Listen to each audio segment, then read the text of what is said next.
Yuta is a lonely loser by his own choice, after his mommy is cheated on his struggling dad with an astronaut.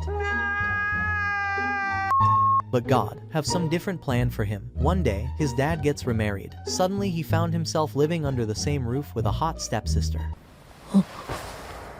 One morning, Yuta's dad, Taichi, dropped some unexpected news. He was planning to marry Akiko, a woman who looked after him whenever he got wasted at the bar. Yuta instantly suspected something shady, but Taichi swore she was genuine and promised Yuta would see it for himself when they met later that day. Honestly, Yuta didn't really mind, as long as his dad seemed happy. But then, Taichi added a surprise twist along with a stepmommy. Yuta was about to gain a stepsister. That's when Yuta completely lost his cool and his joystick is on fire. What do you mean by that? Later that day, Yuta and Taichi finally sat down with Akiko and her daughter, Saki. But guys, I don't know how he is controlling himself. After some small talk and introductions, Taichi leaned over and quietly told Yuta that he and Saki were actually the same age. Once the meeting wrapped up, Yuta and Saki got a moment alone. Saki admitted she felt relieved, saying she had worried Yuta might turn out to be some annoying guy wanting to play out weird cis-bro fantasies. Then her tone grew serious. She made it clear she didn't expect anything from him, and he shouldn't expect anything from her either. Yuta simply smiled and agreed to keep things that way, but he is thinking how grab her. A few days later, Akiko and Saki came over to Yuta's place. Akiko, being super thoughtful, brought along a bunch of gifts as a thank you, and even praised how cozy their house was. After that, Yuta led Saki to her new room, and she couldn't hide her surprise at how spacious it was. Feeling a little awkward, Yuta apologized that she'd now be living under the same roof with just him and his dad, but Saki brushed it off, saying it didn't bother her. Instead, she asked why he kept speaking so formally to her. Saki admitted she'd rather he just talk casually, since she didn't think of herself as someone worth all that respect. Yuta agreed and dropped the politeness, telling him, "Let's go to my room and have some fun." Sorry guys, he wants to be helpful, so he offered to assist with her unpacking, and she let him. They ended up spending hours setting up her things until Yuta accidentally tripped, causing a small commotion. When Taichi and Akiko rushed in to check, they caught Yuta freaking out, because he had accidentally grabbed one of Saki's plot armor, leaving everyone laughing at his flustered reaction. But guys, Yuta is thinking first mission is completed. Lord have mercy. We must stay focused, brothers. We must stay focused. North Philadelphia, Queens is looking good. Sometime later, Yuta casually asked Saki if she happened to study at Suisei Academy. When she nodded, he admitted he went there too. Yuta quickly promised that he wouldn't act like they knew each other at school, and Saki shrugged, saying it didn't matter to her anyway. Still, she mentioned it would probably be easier for him if they kept that kind of distance. Their chat ended when Yuta got a call from his coworker, Shiori. Once he got to work, Shiori bombarded him with questions about Saki like, "Did you clap her?" Lord have mercy. After Yuta gave a few short answers, Shiori wondered aloud how he was supposed to treat her as his sister. Yuta simply said, the best way was to just act normal. The next morning, Yuta woke up to his alarm and lay there for a bit, wondering how to get rid of his awkward lonely loser vibes. I think guys, you have the same vibe. Emotional damage! After slipping into his school uniform, he walked out to the living room and spotted Saki already in her uniform, casually preparing breakfast. He greeted her and asked if she slept well. She nodded with a small smile, thanking him for drawing fresh bath water for her the night before. Before leaving for school, Saki mentioned that he didn't need to prepare fresh bath water again that night since it would just waste water, and then she headed out. Later at school, a group of students were passing through the hallway, chatting about new adult collection, while Yuta was up on the rooftop, quietly watching Saki sitting alone on a bench in the courtyard. That's when his friend Tomokazu showed up. Tomokazu teased him, saying it wasn't a good idea to get involved in someone else's love life. Yuta laughed it off, saying a girl like Saki was way out of his league anyway. But Tomokazu shook his head and said Yuta had it all wrong. That being with someone like her would actually hurt his image. I think guys, this type of friend is stopping us to getting a girl. Confused, Yuta pressed for an answer, and Tomokazu explained there were insane rumors going around school, claiming Saki has a OnlyFans account and hanging out with lots of guys. Tomokazu told Yuta that people swore they'd seen Saki walking out of the love hotels. Yuta frowned, pointing out that Tomokazu usually wasn't the type to fall for gossip. But Tomokazu explained further when a guy from the baseball team confessed to Saki. She rejected him by saying she was just as bad as the rumors made her out to be, and had no plans of dating anyone. Yuta figured the guy was just salty about being turned down, but Tomokazu added that he'd heard the same thing from members of other clubs too. Changing the subject, Tomokazu teased Yuta about suddenly having a new sister, but before Yuta could respond, the school bell rang, and they headed to class. Later, during P.E., Yuta found Saki sitting off to the side and asked if she was skipping out. She raised an eyebrow, asking why he was even bothering to talk to her, and Yuta explained that he couldn't help worrying when he saw someone cutting class. Saki smirked, saying he sounded like some overprotective big brother. Yuta quickly assured her he wasn't trying to lecture her, then asked why she chose tennis. Saki said it was partly because her classmate Maya had joined, though that wasn't the only reason. When Yuta asked if Maya was her friend, Saki answered yes, but added that Maya was basically friendly with everyone. She then turned the question back on him, and Yuta admitted he picked tennis because he didn't feel like he was respected much at school. Saki chuckled and said her real reason was just as lame. She avoided team sports so she could stay a total loner. Curious, Yuta asked if she was struggling to fit in with her class. She looked at him and asked if that surprised him. Yuta confessed he always thought someone like her would naturally be at the center of attention. Saki replied that she preferred the quiet, since being left alone gave her more time for herself. When Yuta spotted a pair of earphones peeking out from Saki's pocket, he casually asked if she usually listened to music when she wanted time to herself. She nodded, admitting that she did. Later that evening, when Yuta came back from his part-time job, Akiko welcomed him home and mentioned she had already prepared dinner. Yuta quickly apologized for letting her go through all that trouble after finishing her own shift. But Akiko reassured him, saying it wasn't really that tiring, since she actually worked as a bartender. Much later that night, Yuta was studying in his room when Saki suddenly showed up at his door. "I think guys she want a lollipop." "Sorry guys, I mean." She asked how he managed to balance both school and work so easily. Yuta answered that it wasn't anything unusual. Then, out of nowhere, she asked if he knew of any simple part-time jobs that paid really well, something like 10 yen or more for just an hour or two. Yuta shook his head, saying no regular job could pay that much. But his eyes widened when Saki calmly remarked that she might just keep selling herself, adding that she'd once read in a book that kind of work was the quickest way to earn serious money. Yuta then asked if she could really say things like that in front of her mom. Saki shrugged and said her mom would probably just praise her for acting like an adult. She then flipped the question back, asking if Taichi would be just as happy to hear Yuta was selling himself.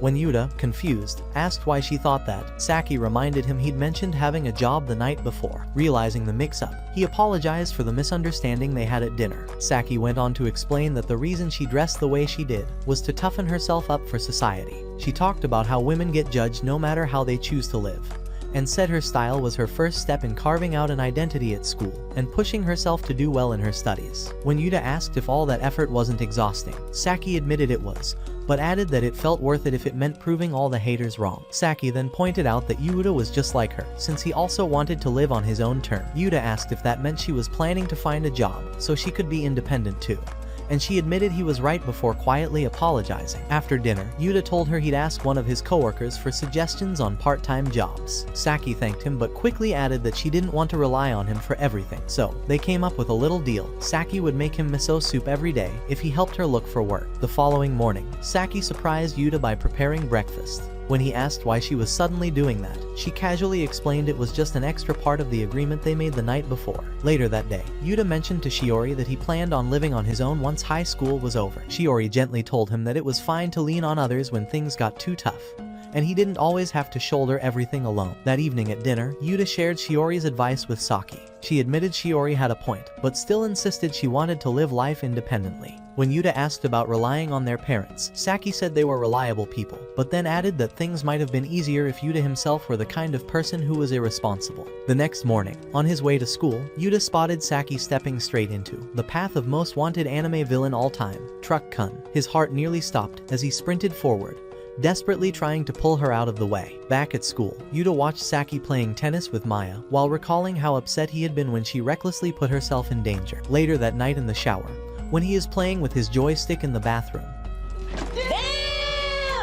his thoughts wandered to what Saki once said about how women constantly face their own struggles. When he stepped out, he was caught off guard to see Maya sitting comfortably next to Saki in the living room. The following day, Yuta lay on his bed, thinking in his dreams, fifth round is still remained. When he wake up, remembering how cheerful Maya had been when she greeted him at home. When he went to the living room, Saki apologized, explaining that Maya wanted to see her new house, so she invited her over. She also admitted that she told Maya about them being step-siblings and that Maya had even noticed the times Yuta secretly spoke with her. Embarrassed, Yuta apologized for not being more cautious, and that's when Saki suggested they exchange phone numbers. The next morning, Yuta overheard Saki having a lively chat with Akiko while they planned breakfast. At the table, Yuta noticed the rolled omelets tasted much better than usual. Taichi agreed, saying the flavor was incredible. Saki revealed that the secret was a broth called white dashi.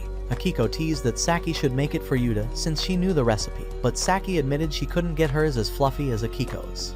Yuta added that he liked fried eggs too, so Saki promised to make some for him later, which made both parents smile. Later on, while Yuta was doing the dishes, he offered to throw Akiko's clothes into the laundry, but she waved him off with a smile, saying she'd gladly take care of all the washing herself. When it was time to leave for class, Yuta grabbed his umbrella, and to his surprise, Saki asked if she could tag along with him. While they walked, she suddenly joked about thinking Yuta might be into dressing like a girl. Yuta quickly denied it, saying he had no such interest. "Guys, I think he is only interested in clapping." Realizing she went too far, Saki apologized, and they ended up talking seriously about how people often act on impulse without even thinking. When they reached a bridge, Yuta told her she wasn't the kind of person who failed to reflect on her own actions. Leaning closer, Saki whispered that he seemed to understand her far too well. After school, Yuta stopped by her room, but instead of finding her, he noticed her pink plot armor drying on the rack.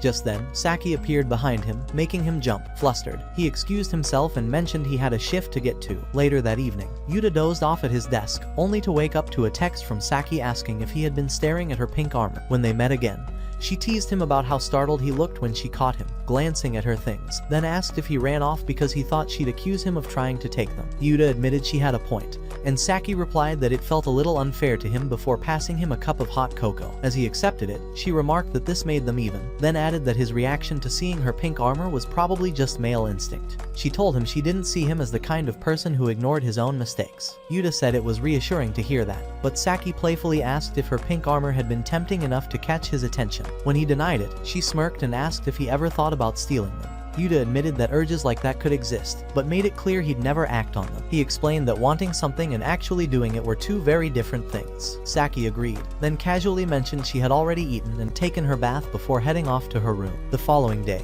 Yuta was sitting near the tennis court during practice when Maya unexpectedly walked over and asked why Saki was acting strangely. Later on, Yuta sent Saki a message, asking if something had happened to upset her. She didn't reply until hours later, saying that nothing was wrong. That evening at dinner, the atmosphere between them was heavy, and neither spoke for a while until Yuta finally apologized for still not finding her a well-paying job. Saki reassured him she hadn't expected results so quickly, but Yuta admitted he felt guilty that she was cooking for him without getting anything in return. He told her to depend on him if she ever needed help. After dinner, Saki went to take her bath while Yuta lay on his bed, reading the latest manga edition. Suddenly, the light in his room went out. Saki had switched it off from outside. "I think, guys, maybe we are going to see a clapping scene." She then walked in, removing the last piece of plot armor she had, and climbed onto his bed. Holding his face in her hands, she asked him in a low voice if he was willing to pay to have her body. Saki's thoughts slipped into diary mode as she replayed everything that had happened with Yuta since the day they met. She realized how calm and considerate he always was, and it struck her that he was the first person who seemed to truly get her without effort. Looking back on their conversations, she noticed that almost every idea Yuta had was something she could completely relate to, which made being around him feel natural. But that closeness also scared her. She began to think Yuta might actually be dangerous because he understood her too well. Her train of thought was broken when Yuta bluntly said she was acting like the kind of girl he disliked. He reminded her that she never wanted to be seen as someone who used her looks to manipulate others. She tried to explain she only acted that way because he understood her so deeply, but Yuta stopped her, saying this wasn't about him, it was about her. Embarrassed, she apologized. Afterward, she opened up about her past, how her father used to be kind, but changed after his company went under. Her mother worked harder to support them, but her dad only grew resentful, accusing her of luring customers with her body. Saki admitted it was unfair for him to take out his anger on her mom. Yuta agreed, then revealed his own family issues. He said that after his mother cheated on Taichi, he became suspicious of women for a long time. Saki realized Yuta had struggled with his dad's problems too. She pointed out they shared a lot of painful baggage, and Yuta told her that even with those broken pieces, they could still live together as brother and sister. Yuta jokingly told her to start calling him Big Bro, which made Saki laugh before she stepped out of his room. Later, as she thought about their time together, she realized her feelings for him were slowly changing. A few days later, Yuta was walking home from school, reflecting on how he and Saki weren't true siblings. They had no blood ties, and almost no history together. Still, after living under the same roof for a month, he felt she wasn't a stranger anymore, though he struggled to define what they were. When he arrived home, Saki hurried over, asking him to tutor her in modern literature. Curious, Yuta asked about her score. She admitted she got a 38 and explained that while she wasn't good at the subject, she never thought she'd fail. Yuta wondered why, since she excelled in other areas. Saki said it was because she couldn't really grasp how the characters and stories felt. Yuta was surprised, pointing out she always seemed considerate and tried to understand him in their daily life. But Saki corrected him, saying compromise exists because people don't truly understand one another. Yuta admitted she had a point. She then worried that failing again would mean summer makeup lessons, adding that she also planned to work during break. Yuta apologized for not finding her a job yet, but Saki assured him she didn't blame him and actually felt guilty for leaning on him too much. Yuta agreed to tutor Saki in modern literature, and she thanked him. As they studied, he noticed she did fine on essay questions, but left the novel-based ones blank. He asked if she ran out of time or had trouble with stories. She admitted it was the latter, though it hurt a little that he caught her weakness so quickly. Yuta apologized for being blunt, and she told him she knew he was only saying it to help. He pointed out her biggest struggle was with a novel called Saniro, which centered on the difficulty of loving freely. Yuta said, people today might even understand parts of it better than readers did when it was first written. Curious, Saki asked which parts, and he told her to explain what confused her. She admitted she didn't understand what Saniro or Mo were thinking, or why they made certain choices. Yuta explained that Saniro loved Mo, and when she asked if he meant romantically, he confirmed it. He even highlighted the scenes where Saniro got jealous of other men talking to her. Saki questioned why Saniro didn't just tell Mo directly. Yuta guessed it was too difficult for him to confess openly. Saki said she couldn't relate to people who hid their feelings, so Yuta asked her to imagine a moment where emotions clouded her judgment, like falling in love for the first time. She calmly replied she had no experience with romance. When she turned the question back, Yuta admitted he was also single. They concluded their poor grades had nothing to do with love experience. Yuta told her instead of empathizing, they should treat the story like a logic problem. Since she scored well in history, he suggested connecting the story with its historical background. Saki said her grades were mostly from memorization, but Yuta encouraged her to link that knowledge with the novel. She agreed it was a good approach. When she asked if he thought she'd pass the retest, Yuta confidently said yes, making her smile as she promised to give it her all. After hours of studying, Yuta told Saki she'd improved a lot and just needed to master the novels for an easy retest. She thanked him, calling him a good teacher, before heading off. The next morning, Yuta found Saki already reviewing in the living room.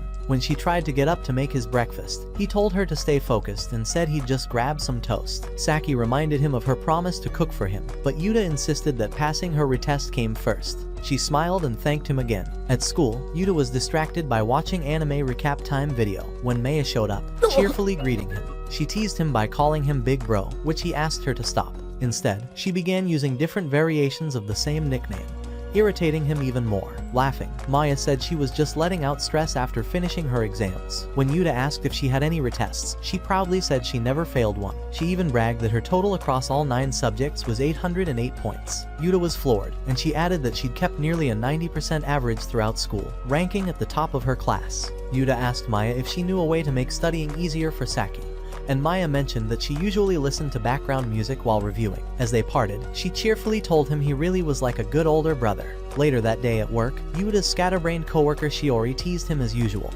Before closing, he asked her what kind of music might help someone concentrate. She gave him a few suggestions, and even played samples through her wireless earbuds. That evening at dinner, Yuta let Saki listen to the playlist. She admitted it sounded nice, so he explained that Shiori had recommended it after he asked for study tips. He even told Saki how absent-minded Shiori could be. Yuta said he wanted to do this as a way of returning the favors she'd given him. Saki thanked him and promised to use the music later that night while studying. The next morning, Yuta sat at the table with his dad while Akiko brought out breakfast. Noticing the meal looked plainer than usual, he asked why. Akiko explained that Saki was still asleep. When Yuta mentioned it was unusual for her, Akiko said it was because she'd been up all night studying. She worried aloud that Saki might catch a cold from leaving the air conditioner on while sleeping uncovered. Later at work, Shiori asked Yuta if they had any more copies of a certain book. He checked and told her only one was left, which made her sigh in disappointment since the supplier hadn't delivered. Looking at the cover, Yuta noticed it had been made into a movie, so he began reading the synopsis out loud to her. The book's story was about a boy who, every week at midnight, saw a girl in the park carrying an old violin while men from her past chased her. As he uncovered the violin's secrets, the boy joined her on a strange journey through space and time. After reading the summary aloud, Yuta suggested they display the book face out, and Shiori agreed. Curious, he asked if the film version was still in theaters. Shiori said it would end the next day, replaced by Marvel releases. then invited him to the late show since they both finished work at 8. Yuta casually agreed, saying he'd tell his parents later. As they left, Shiori teased him, asking if there was someone besides his parents he needed to update about their outing. Yuta looked confused until she clarified she meant Saki, who might worry if he stayed out. Yuta brushed it off, insisting Saki wouldn't be concerned. At the cinema, Yuta asked what drink she wanted, and Shiori chose a Pepsi. Senpai. 8. He laughed at how basic it was, but when he asked about flavoring, she picked chocolate. But guys, he say for popcorn. Then she says take caramel. Once inside, Yuta complained the popcorn was oversized. Shiori explained she bought it for both of them. He admitted he didn't usually snack during movies, but when she begged him to give some extra butter, sorry guys, I mean she says eat it. He eventually gave in and ate some while they watched together. The movie showed a demi-human boy running through town with a heavy bag, only to trip by a fence and spill food all over himself. A glowing demi-human girl appeared, smiling as she handed him her guitar, and begged him to protect it from men chasing her. The boy was puzzled until she revealed she only had 6 months left to live. Before she could explain further, hat-wearing pursuers arrived, forcing them to flee together. As they ran, she said her violin was ancient and carried the same scent as those chasing it. They eventually reached a cabin, where she lay on a bed while the boy, crying, confessed he wanted to travel with her to a special place. When he held out his hand, she clasped it, and from the audience, Yuta noticed Shiori was completely absorbed in the scene. After the movie, they walked down the road and stopped by a vending machine, where Shiori bought him a soda. When he drank it, she teased him before seriously admitting he was always kind to her. Then she jokingly copied the film's heroine, saying she also had 6 months left. Yuta called her useless baddie, but played along, asking her to leave with him just like the boy did. His sudden sincerity overwhelmed her, leaving Shiori blushing hard. They talked more about the film before parting ways. At her street, Yuta thanked her again for the study music tip, and she asked him to pass her regards to Saki.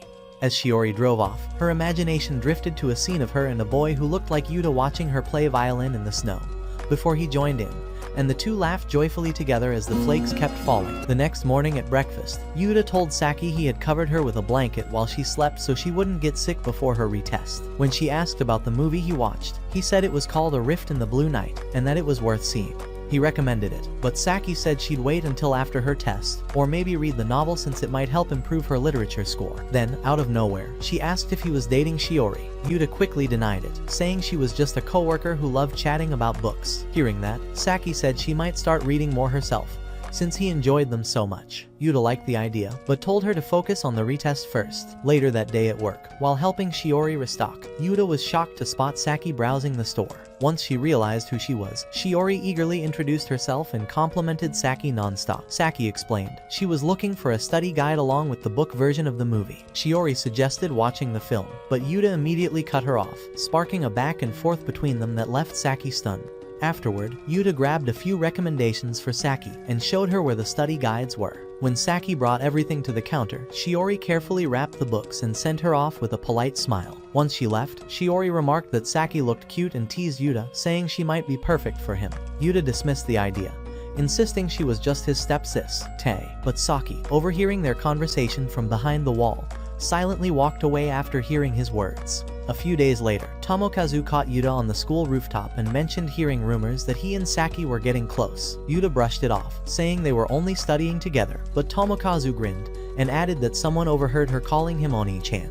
Yuta was speechless, and Tomokazu proudly offered to use his love guru skills to support him if anything happened. After school, Yuta was heading home when Maya showed up with Saki and insisted on tagging along.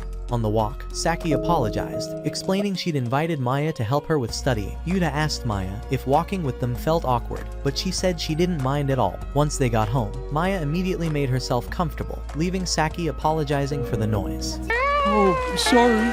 Yuta told her it was fine and wished them luck before heading to his room. Later that evening, while Maya and Saki studied in the living room, Yuta walked in and switched on the lights. Saki offered to start cooking, but Yuta told her to keep studying and said he'd take care of dinner. Grateful, Saki thanked him. Hearing this, Maya teased that Yuta was giving off husband vibes. The truth, though, was that Yuta had no cooking skills. Struggling with the online recipes, he gave up and just started making rice. When Maya wandered into the kitchen, she asked if he was having trouble. Embarrassed, Yuta admitted he couldn't follow the instruction. Laughing, Maya told Saki to keep reviewing while she helped hopeless loser in the kitchen. Saki felt it might be asking too much, but Maya brushed it off, saying she wanted to show off her future wife's skills. Yuta handed her the recipes on his phone, and together they pulled vegetables from the fridge. She showed him how to chop them and then guided him through rolling meatballs. While Saki kept studying in the living room, Maya watched as Yuta boiled everything. Out of nowhere, Maya asked if he and Saki had some sort of special relationship. Yuta quickly said that would only cause problems. Maya countered by pointing out they weren't blood related and were practically strangers until recently. When Yuta asked why she was so curious, she explained that Saki seemed different ever since meeting him. To prove her point, she mentioned how Saki had been wearing perfume more often. Maya asked if he noticed, and Yuta admitted he hadn't. Relieved, Maya laughed that it would have been creepy if he said yes. She went on to explain that last year, Saki never used perfume, just wet wipes after sweating. So she figured Saki had changed the habit because there might be someone special in her life. Yuta joked that it was only natural for Saki to think about him, which made Maya perk up, but he quickly clarified he didn't mean it romantically. He explained that it was normal to care about personal scent when living with the opposite gender. Maya then pointed out that Saki was staring at him. When Yuta noticed her watching, he muttered that she probably overheard everything thanks to Maya's boombox mouth. He warned Maya that pushing her with love questions would only annoy her, but Maya laughed, saying it was already too late. Their exchange ended when the cooker beeped, signaling the food was done. Saki tried the meal and praised it, saying it tasted great. Yuta felt relieved and happy she enjoyed it. She pointed out he even made sweet and sour pork just for her, then thanked him sincerely. When Yuta asked about her studying, Saki said his lessons helped her handle Maya's practice questions more easily. Though Maya called her methods inefficient, Yuta admitted the approach wasn't the most straightforward, but Saki brushed it off, saying it still worked for her. She confidently promised she'd do best on the test. Yuta encouraged her by saying he was cheering her on, and Saki smiled warmly as she thanked him. After school, Yuta had a rough time at work, fumbling more than usual. During his break, Shiori noticed and asked if he was okay, saying she'd never seen him mess up that badly before. Yuta apologized and told her he was heading home. Back at the house, he looked around for Saki, but couldn't find her anywhere. Then he noticed laundry still outside, already getting soaked by the rain. He rushed out to grab it, folding the wet clothes as the TV blared news about the storm lasting through the night and causing accidents on the highway. Growing worried, Yuta texted Saki, asking if she was alright and where she was. Minutes passed with no reply, and memories of her thanking him for his help filled his mind. Panicked, he grabbed 2 umbrellas and ran out into the storm to look for her. Yuta dashed through the hallway and bumped into Saki at the elevator. When she asked where he was headed, he explained he'd been searching for her, worried she might be crying in the rain over another failed test. Saki apologized for making him anxious and proudly showed him her result, 94 out of 100. She admitted she wasn't satisfied since it didn't beat his 96, and explained she had gone to another store to buy groceries as a way of thanking him. Yuta told her there was no need since what they had was just a fair exchange, but Saki listed all the things he had done for her, like making her dinner the night before, and promised to cook a proper meal for him in return. She added that she wanted him to lean on her at home, the way he relied on Shiori at work. Yuta smiled and agreed, letting her treat him as they walked home together. When summer vacation started, Yuta said goodbye to Tomokazu at school. Later at work, he was stunned to see Saki there for a job interview, something his boss confirmed. Not long after, Saki found herself remembering the days when she struggled with literature. Back then, she couldn't understand why people were so troubled about not connecting with each other. She thought it made her strange, but she admitted she found hope again because of Yuta. Saki remembered how grateful she felt when Yuta recommended music to help her concentrate on studying. But as nights passed,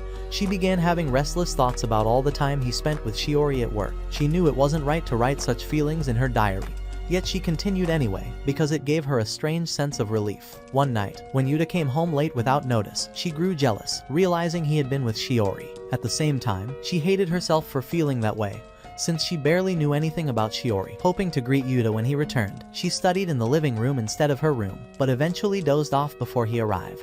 When she woke, she found a blanket over her shoulders, and that simple act eased the anxious thoughts she had carried the night before. Later, when she visited the bookstore where Yuta worked, she thought Shiori was attractive, mature, and had a kind of cute charm qualities that made her seem like a perfect match for him. Seeing a help wanted sign on the wall, Saki decided to apply for the position instead of searching for shortcuts. On her way home in the elevator, she wondered if Yuta would mind her trying to work at the same place. The day before her retest, she felt thankful to both Yuta and Maya for helping her, and even enjoyed the sweet and sour pork Yuta made that evening. After passing the retest, she wasn't surprised, knowing how hard Yuta and Maya had supported her, and she felt excited that she could now spend summer vacation freely. She planned to continue studying a little each day while saving money from work. While looking at the bookstore's poster again, someone approached, and she immediately said she was interested. She hadn't practiced interview questions at home because she thought it would feel awkward with Yuta nearby, and she worried about what she'd say if he asked why she wanted to work there. That evening in the elevator, she avoided telling him that the real reason she was late was because she had been preparing for the interview. Instead, she lied, saying she had gone to a convenience store and that her phone had died, which was why she hadn't seen his messages. The more she covered it up, the heavier the doubt grew in her heart. She realized she was scared of the emotions she was carrying. There was only one word to describe them, but she hesitated to write it in her diary, afraid of admitting she was turning into a character from a romance novel. After passing the interview smoothly, she knew she would eventually have to tell Yuta the truth. Even though the thought frightened her, she also understood that doing so would give her peace of mind.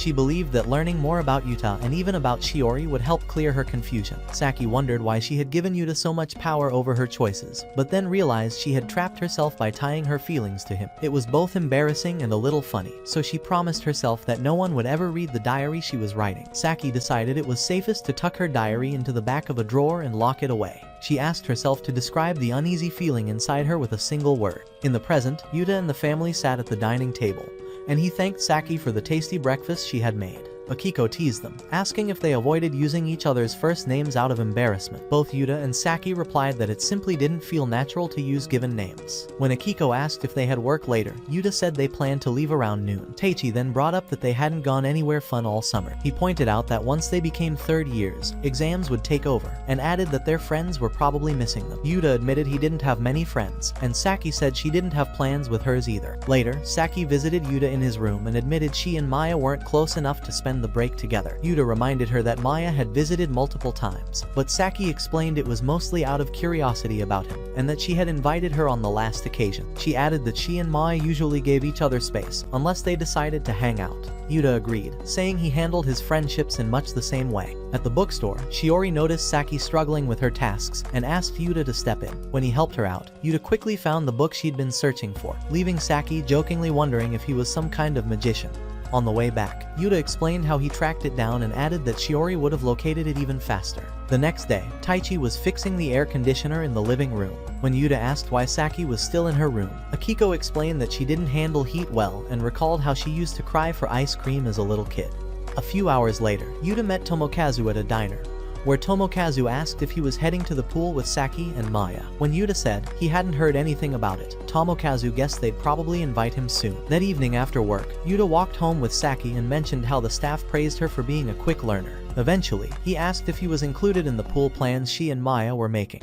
When she asked if he wanted to join, Yuta admitted he'd feel out of place, surrounded by cheerful people. She told him not to push himself and revealed she wasn't planning to go either. When they returned home, Saki went to her room and finally put a name to the feelings troubling her jealousy. A few days later, while walking home from school, she thought back to childhood days when she begged Akiko for ice cream. Akiko used to tell her snacking at noon would ruin her appetite for dinner. When Saki kept demanding it, Akiko teased that they were having beef stew that evening, and Saki quickly changed her mind, saying she'd rather have dinner. Akiko promised she'd buy her ice cream another time. As they continued walking, Akiko asked where she wanted to go the following week, and Saki answered the pool. Back in the present, Yuta told Akiko he had crammed school that day and mentioned the AC was finally fixed. Akiko was happy, saying Saki could now study comfortably in the living room again. Yuta then asked if Saki disliked being pushed into things she hadn't agreed to. When Akiko asked what he meant, Yuta gave the example of planning something without asking her first, and then inviting her later. Akiko said that didn't sound like something Saki would enjoy, since she preferred being included from the start. Akiko then teasingly asked if Yuta was planning to ask Saki out on a date. He quickly denied it, reminding her Saki was his sister. Yuta explained he only worried because Saki sometimes pushed herself too hard without taking breaks. Akiko wondered aloud if Saki had grown that way because she'd always been busy, saying she was trying to become an adult too quickly.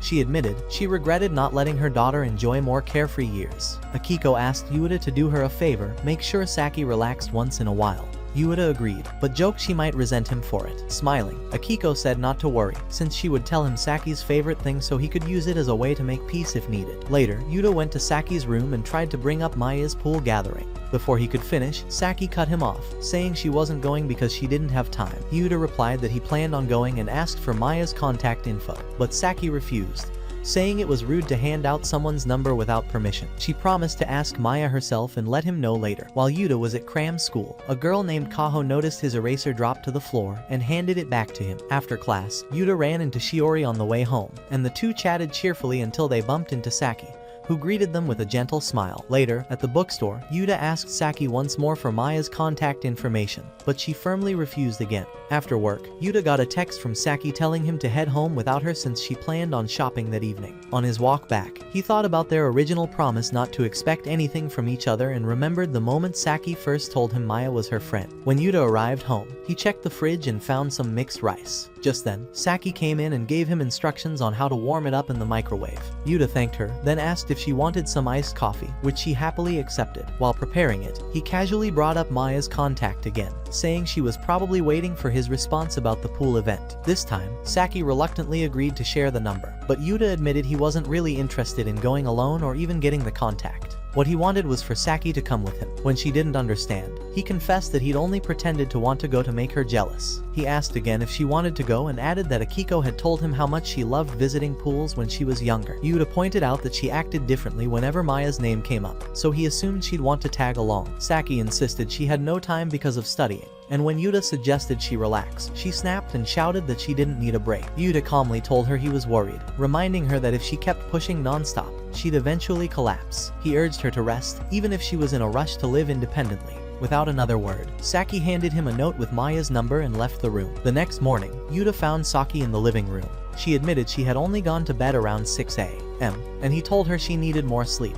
When she realized the time, she panicked about not making breakfast for Taichi, but Yuta explained that their father had already eaten bread from the fridge. She offered to cook something for Yuta instead, but he stopped her and told her to listen first. He reminded her of their first day together, when he said they needed to ease into things smoothly, and explained that he didn't want her cooking while exhausted. Saki argued it was her responsibility, but Yuta firmly told her that her only task that day was to rest. He sat her down and made toast with hot milk for them both. When he served it, Saki smiled as she tasted how good it was. As she stirred her milk, she noticed the whipped cream on top and couldn't help but smile again before drinking it. After finishing her drink, Saki agreed to go to the pool with Yuta, but pointed out a problem: the party was scheduled on one of their work days. Yuta assured her they could make it work by swapping shifts with coworkers. As they walked out together, Saki admitted she'd been in a bad mood the day before when she saw him walking with Shiori. She asked if the two of them were dating. When Yuta denied it, he asked why she was curious, but she only said she didn't know. A little later, Yuta questioned why he even brought his bike along for their walk, and Saki teased that he could be pretty absent-minded sometimes. A few days later, Saki sat staring at her fish tank, reflecting on how much she wanted to understand Yuta better. She realized she was drawn to him and began replaying her memories. She thought about how quickly he located a book she had struggled to find for over 10 minutes and remembered him saying Shiori would have done it faster, which left her frustrated at her own shortcomings. She recalled how he had comforted her the next day and reminded her about Maya's pool plan. That day stuck in her mind because she not only snapped at him but also let jealous thoughts take over when she saw him with Shiori, something she hated facing. Saki wondered if Yuta preferred girls with long hair like Shiori, then remembered she had long hair herself. Later that night, when Yuta once again brought up Maya's pool party, she questioned why he cared so much about something that seemed so trivial. For her, studying was more important, and she felt she didn't have time for fun. But when she saw the indifferent expression on his face, she recognized it. It was the same look her mother once wore when she turned down an invitation to the beach. Saki drifted into a daydream, imagining herself and Yuta enjoying a carefree day at the beach while their parents watched from nearby. The thought filled her with a warm, comforting feeling, and it was that same emotion that pushed her to finally decide to join Yuta at the pool. She also recalled a memory from the past when Akiko had taken her to the zoo, where she marveled at all the different kinds of animals kept inside the cages. Back then, Akiko had bought Saki a hippo doll as a souvenir from the zoo. In the present, Saki tried to recall the soft texture of that toy she once treasured. Her thoughts then shifted to how poor she had always been at dealing with friends, never good at reading the room. But during the pool trip, with Yuta's help, she managed to blend in naturally. She noticed how easily he interacted with others, how he spoke up whenever something bothered him, and realized that was part of why she found herself drawn to him. At the pool, Saki watched everyone enjoying themselves, but her eyes stayed on Yuta. He was always making sure others had fun, and she thought it was cool. What made her proud was knowing she was the only one who truly understood that side of him. Sitting beside him at the pool's edge, she asked if he was nervous about jumping in. Yuta admitted he didn't want to mess up in front of everyone, since it was a team game. Saki told him she admired how he supported people quietly from the background. Embarrassed, Yuta told her to stop praising him so much, and she smiled, saying she was finished. They sat in comfortable silence for a moment before Saki got up, saying she was going for another swim. Yuta's gaze followed her, unable to look away as she laughed and splashed with their friends. Watching her playful side, he remembered every moment they had shared and realized he had fallen for her. On the way home, Yuta stared out the window, reflecting on how he had never been good with girls. His parents' past had left him cynical about relationships between men and women, which was why he had never truly fallen for anyone. Now, though, he wondered why he was suddenly in love with Saki, even though she was his stepsister. On the way home, Saki mentioned that Yuta seemed close with Maya. He explained that he had only thanked her for handling everything so well during the trip. When Yuta asked if Saki enjoyed herself, she admitted she did and said it was all thanks to him. She told him it had been ages since she'd had fun swimming and thanked him for convincing her to come. Yuta downplayed it, saying he hadn't done much. Just as he was about to confess his feelings, fireworks suddenly lit up the sky. As they watched the colorful display, Saki told him she admired how dependable he was and called him cool before addressing him as big brother for the first time.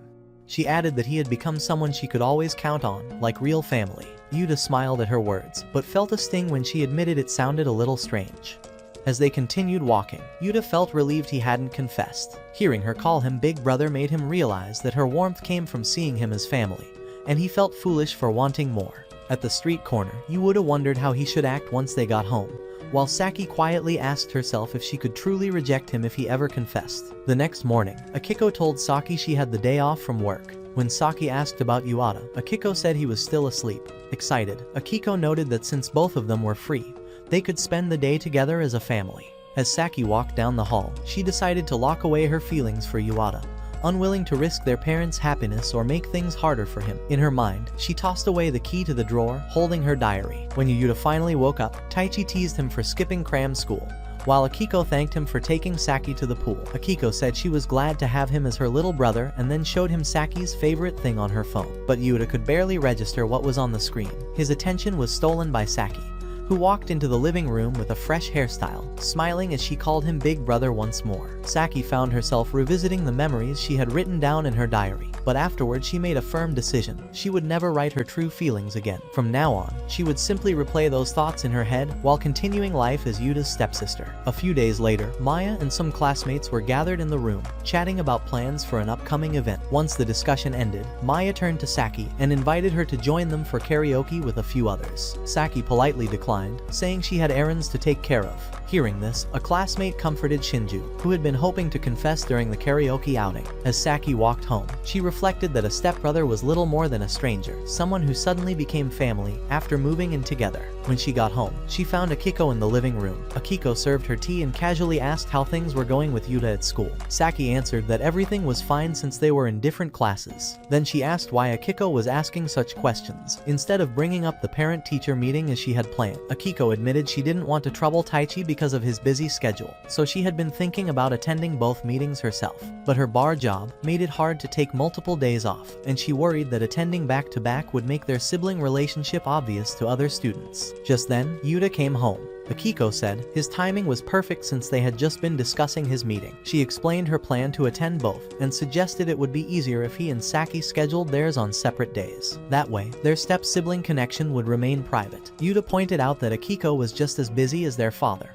but she brushed it off, insisting she would manage, and told them not to worry before heading off to work. Not long after, Saki also left, telling Yuta she was going to her part-time job. Sitting at her desk later, she remembered Akiko's words how one of the reasons she wanted to attend Yuta's parent-teacher meeting was because she felt he still hadn't fully accepted her as a mother. Later that evening, Saki came home to find Yuta finishing up dinner. An awkward silence lingered until both of them mentioned the parent-teacher meeting at the same time. Yuta suggested they talk over food, and Saki agreed. After eating, she praised his cooking, and Yuta thanked her before steering the topic back to the meetings. Saki admitted she felt it was selfish of them to keep their relationship secret without considering how it affected their parent. Yuta said he personally had no issue with people knowing they were siblings, and Saki agreed. She then reminded him that Akiko's health sometimes suffered when she overworked, and Yuta said he didn't want to make life harder for either of their parents. Together, they decided to hold their meetings on the same day, so Akiko would only have to attend once. Saki suggested they break the news to her together, and Yuta agreed.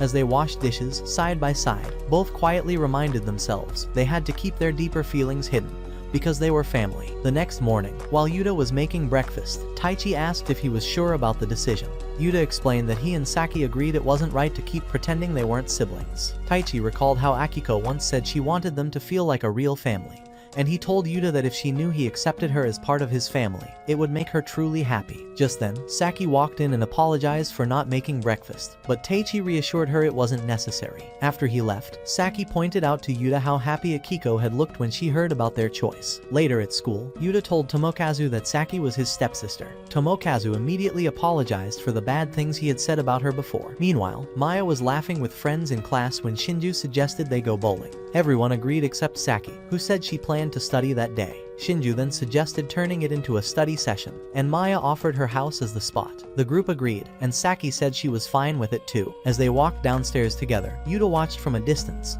noticing how bright Saki looked as she laughed with her classmates. At work, Shiori asked Yuta if he missed Saki, since they hadn't shared shifts in a while. Yuta brushed it off, saying she was just his little sister. Shiori then invited him to an open campus event at her college, but he declined, noting it was an all-girls school. Just then, he noticed a girl struggling to find a book. When he approached, he realized it was Kaho, the same girl who had returned his eraser during summer class. She introduced herself properly and went on at length about the meaning of her name before walking away. That evening, Saki shared a quiet dinner of miso soup with Taichi. Afterward, as she covered Yuta's food for later, her thoughts drifted back to the time she had spent with him so far.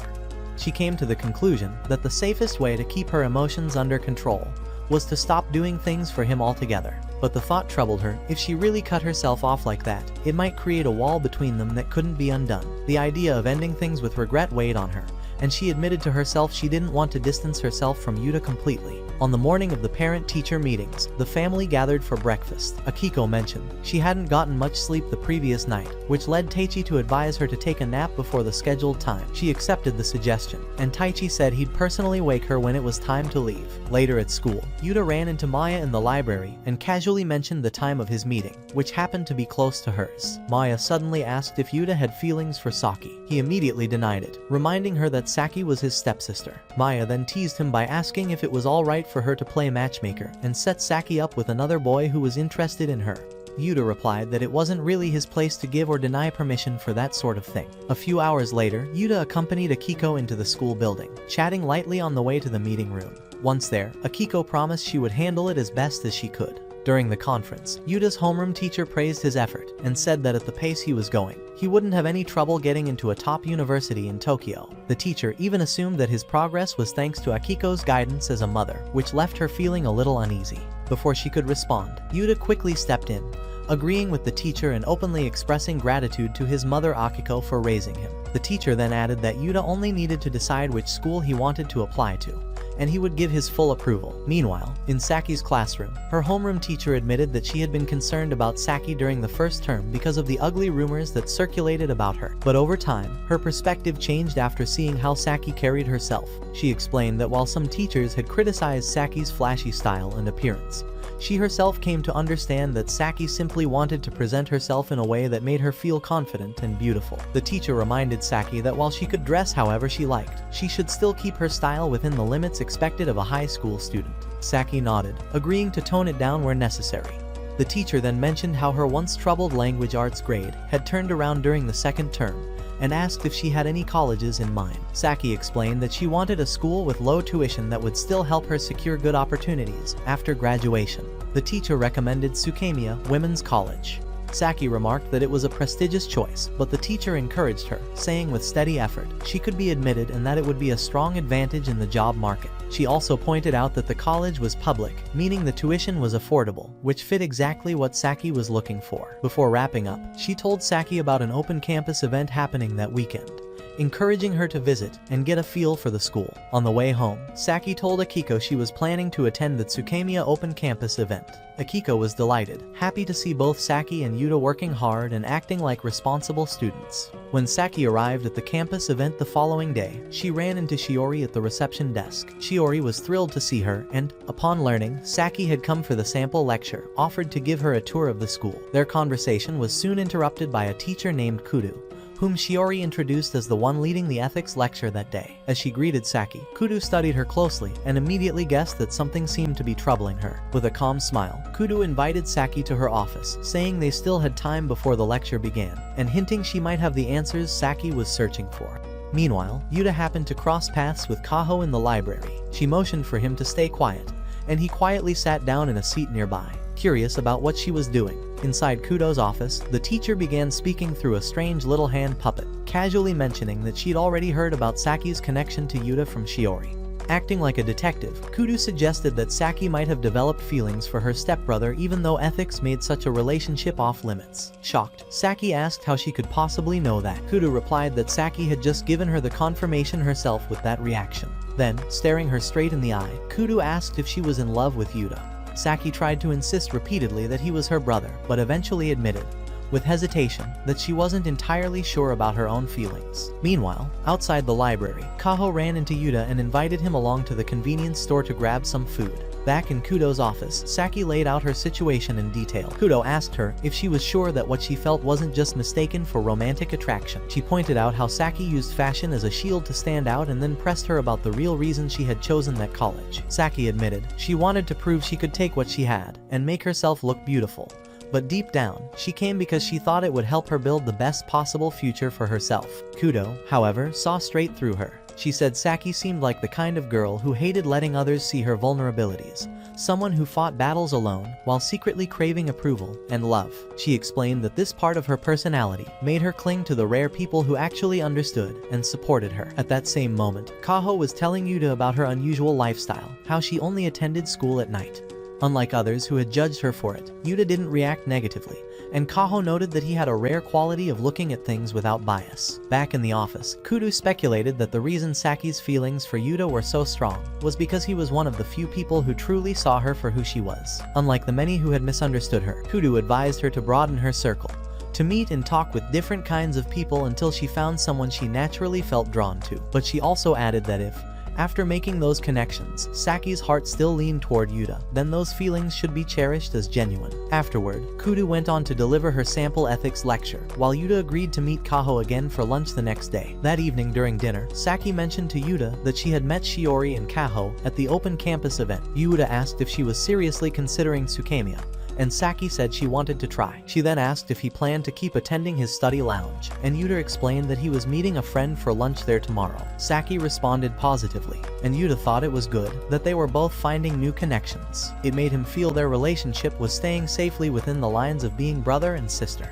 A few days later, Saki joined a study session with her classmates. As they worked together, she realized that leaning on others wasn't a weakness, but a way to understand each other's feelings better and find compromises. Still, she couldn't shake the thought that she was betraying her own rule, because the one person she couldn't open up to was Yuta, the very person she needed to cooperate with most. Later that evening, Saki went to the convenience store with Shinjo to grab some snacks. On the way back to Mei's house, Shinjo casually revealed to her that he also had a little sister. Over lunch at a diner, Yuta sat across from Kaho, but his mind was clearly elsewhere. Noticing his distant gaze, Kaho told him she was worried and pointed out that he looked like someone running away from something heavy. She guessed he'd been spending time at the study lounge because he was hiding from the pain of a complicated romance. Yuta finally admitted the truth. He had fallen for someone he never should have, and chasing those feelings would only hurt the people around him. He said he knew he ought to forget it all, but no matter how much he tried, he couldn't. Hearing this, Kaho invited him to join her in the city that night, hoping to distract him from his thoughts.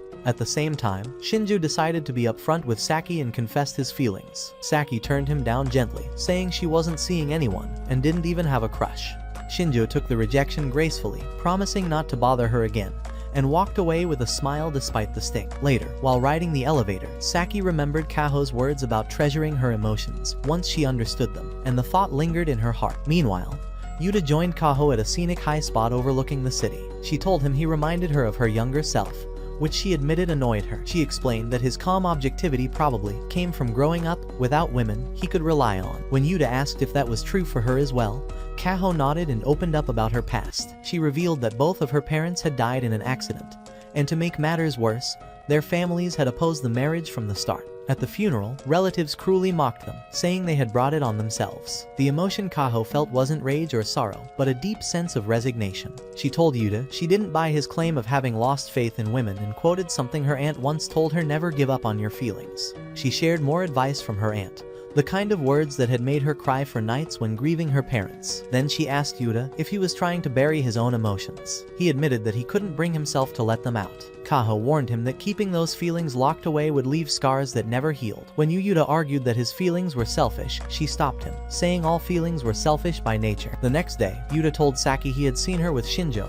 and admitted he'd spent the evening with Kaho. Then, without holding back, he confessed that he had strong feelings for her. Saki immediately accused him of lying, but Yuta said he would never be so cruel as to joke about something that's serious. He made it clear he truly liked her. Saki tried to brush it off, insisting his emotions were just the result of them being siblings. But she soon became overwhelmed. She ran to her room, trembling under her sheets, while Yuta knocked again and again, begging her to talk. At last, she opened the door, pulled him inside, and hugged him tightly. She held his hand and admitted his feelings made her happy, though she couldn't say for sure whether her own emotions came from seeing him as a brother or something more. What she did know was that she wanted to comfort him with hugs whenever he needed them. Saki then suggested they make a compromise: stay siblings in the eyes of everyone else, so they wouldn't create problems for their parents. Yuta agreed. But before she could finish the rest of her condition, she broke down in tears. Yuta held her hands, reassuring her that he trusted her completely. Getting emotional himself, he promised they would protect what they had together, and a tearful Saki thanked him with all her heart. And that's it for today's video, guys. Hope you like this one. Watch the following video, and I will see you in the next one.